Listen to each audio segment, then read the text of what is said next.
जय श्री श्याम हरे, बाबा जय श्री श्याम हरे।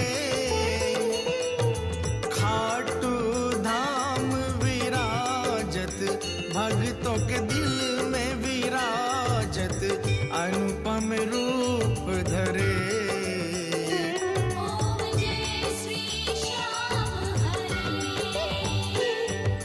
रतन जड़ित सिंहासन, सिर पर चवर ढुरे।